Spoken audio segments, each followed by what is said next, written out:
Hi everyone, welcome back to my channel. ఏందా ఇద్దరు తీన్మార్ బ్యాచ్లో ఒకటే అవుట్ఫిట్ వేసుకున్నారని చూస్తున్నారా? అసలు మేము చూడలేదమ్మా మీ డ్రెస్సులు స్వామి అని అంటారా? సరే, మీరు చూసినా చూడకపోయినా మేమైతే వాళ్ళు ట్విన్నింగ్ వేసామన్నమాట. ఇంకా అలా బయలుదేరాము ఇంకా కూలి పనికి. అయితే ఇంకేం చేస్తాం, మార్నింగ్ అయితే పప్పు పొంగల్ పెట్టారు ఈ నెల్లూరు పీజీలో. మా సైడ్ అయితే తెలియదు అసలు ఆ పొంగల్. చక్కెర పొంగల్ తెలుసు, స్వీట్గా తింటాం ఎప్పుడన్నా ఫెస్టివల్స్కి. ఈ పప్పు పొంగల్ టిఫిన్లో పెడతారు, దానికి పల్లి చట్నీ కాంబినేషన్ అని అయితే తెలియదు. ఇంకా అదేం చేస్తాం, అది తినలేక ఇంకా ఆల్రెడీ మేము కోకోనట్ వాటర్ ఒకసారి కొట్టించుకొని ఆ ఆంటీని అయితే సెట్ చేసాం. కొబ్బరికి అయితే ఎప్పుడన్నా ఇస్తారని. సరే రండి అమ్మ తీసేస్తాను ఊరికే అని చెప్పేసి అన్నారు.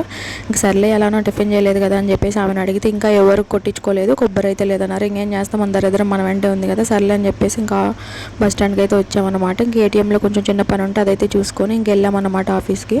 ఇంక ఈవినింగ్ అయితే రేపు హాలిడే కదా అని చెప్పేసి పర్మిషన్ తీసుకొని అయితే వచ్చాము. ఇంకా చూడండి ఎండగ మొహం ఎట్టా ఉందో. మన మొహం నార్మల్గానే అట్టనే వెళ్ళి ఉండేది, అది వేరే విషయం. చలివేంద్రం మన కోసమే కాబట్టి ఆ వాటర్ అయితే తాగేసి వెళ్ళామన్నమాట. ఇంకా సాయంత్రం బస్ దగ్గర ఒక ఘనకార్యమే చేశాను ఇంటికి వెళ్ళేటప్పుడు. అదేందో నెక్స్ట్ వీడియోలో చూపిస్తాను. Bye bye.